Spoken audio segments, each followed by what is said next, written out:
आज हम पढ़ेंगे अपनी पाठ्यपुस्तक क्षितिज भाग 2 के काव्यखंड के दूसरे पाठ राम लक्ष्मण परशुराम संवाद के शब्दार्थ और प्रश्नोत्तर। भंजनिहारा अर्थात भंग करने वाला या तोड़ने वाला, रिसाई अर्थात क्रोध करना, रिपु अर्थात शत्रु, बिलगाऊ अर्थात अलग होना, अवमाने अर्थात अपमान करना, लरिकाई अर्थात बचपन में, परसु अर्थात फरसा या कुल्हाड़ी की तरह का एक शस्त्र, कोही अर्थात क्रोधी, महिदेव अर्थात ब्राह्मण, बिलोक अर्थात देखकर, अर्भक अर्थात बच्चा, महाभट अर्थात महान योद्धा, मही अर्थात धरती, कुठारू अर्थात कुल्हाड़ा, कुम्हड़बतिया अर्थात बहुत कमज़ोर या निर्बल व्यक्ति, तर्जनी अर्थात अंगूठे के पास की उंगली, कुलिस अर्थात कठोर, सरोस अर्थात क्रोध सहित, कौशिक अर्थात विश्वामित्र, भानुवंश अर्थात सूर्यवंश, निरंकुश अर्थात जिस पर किसी का दबाव न हो या मनमानी करने वाला, असंकु अर्थात शंका रहित, घालकु अर्थात नाश करने वाला, कालक वलु अर्थात जिसे काल ने अपना ग्रास बना लिया हो या मृत, अबुधु अर्थात नासमझ, खोरी अर्थात दोष, हटकह अर्थात मना करने पर, अछोभा अर्थात शांत या धीर, बदजोगु अर्थात मारने योग्य, अकरुण अर्थात जिसमें करुणा न हो, गाधी सुनु अर्थात गाधी के पुत्र, अयमय अर्थात लोहे का बना हुआ, निवारे अर्थात मना करना, उखमय अर्थात गन्ने से बना हुआ, कृसानु अर्थात अग्नि। प्रश्न 1। परशुराम के क्रोध करने पर लक्ष्मण ने धनुष के टूट जाने के लिए कौन कौन से तर्क दिए? उत्तर। परशुराम के क्रोध करने पर लक्ष्मण ने धनुष के टूट जाने के लिए निम्नलिखित तर्क दिए। उन्हें शिव धनुष एक साधारण धनुष जैसा ही लगा था।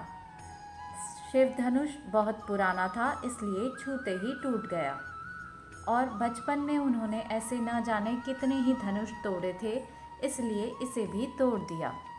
प्रश्न 2। परशुराम के क्रोध करने पर राम और लक्ष्मण की जो प्रतिक्रियाएं हुई, उनके आधार पर दोनों के स्वभाव की विशेषता अपने शब्दों में लिखो। परशुराम के क्रोध करने पर श्री राम ने धीरज से काम लिया। उन्होंने विनम्रता पूर्वक बात करते हुए खुद को परशुराम का सेवक बताया। राम का आचरण शीतल जल के समान था। उनकी भाषा अत्यंत कोमल और मीठी थी। इसके विपरीत लक्ष्मण क्रोधी स्वभाव के थे।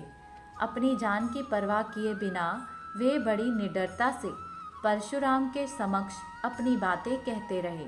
जहाँ एक ओर राम धैर्यवान, मृदुभाषी और बुद्धिमान थे, वहीं दूसरी ओर लक्ष्मण निडर, साहसी, क्रोधी और अन्याय का विरोध करने वाले थे। प्रश्न 3। लक्ष्मण ने वीर योद्धाओं की क्या क्या विशेषताएं बताई हैं? उत्तर। लक्ष्मण ने वीर योद्धाओं की निम्नलिखित विशेषताएं बताई हैं। पहला, वीर स्वयं की वीरता का बखान नहीं करते।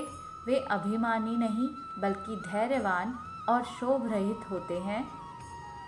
तीसरा, वे दूसरों के लिए अपशब्दों का प्रयोग नहीं करते। चौथा, वे दीनहीन ब्राह्मणों और गायों पर प्रहार नहीं करते। और पांचवा, वे अन्याय के विरुद्ध निडरता से डटे रहते हैं। प्रश्न 4। साहस और शक्ति के साथ विनम्रता हो तो बेहतर है। इस कथन पर अपने विचार लिखो। उत्तर। यदि किसी व्यक्ति में साहस है तो शक्ति स्वयं उसके आचरण में आ जाती है। यह कथन बिल्कुल सत्य है।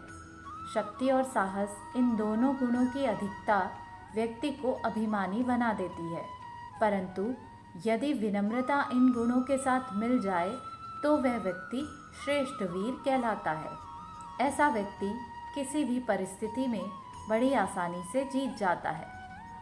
प्रश्न 5, निम्नलिखित पंक्तियों में अलंकार पहचान कर लिखो। बालको बोली बधो नहीं तोही। इन पंक्तियों में अनुप्रास अलंकार है। कोटि कुलिस, इन पंक्तियों में उपमा और अनुप्रास अलंकार है। तुम हो तो, इन पंक्तियों में उपमा और पुनरुक्ति प्रकाश अलंकार है। लखन उत्तर, इन पंक्तियों में उपमा और रूपक अलंकार। प्रश्न 6, पाठ के आधार पर तुलसी के भाषा सौंदर्य पर 10 पंक्तियां लिखिए। उत्तर, तुलसीदास जी द्वारा लिखित रामचरितमानस अवधी भाषा में लिखी गई है। यह काव्यांश रामचरितमानस के बालकांड से लिया गया है।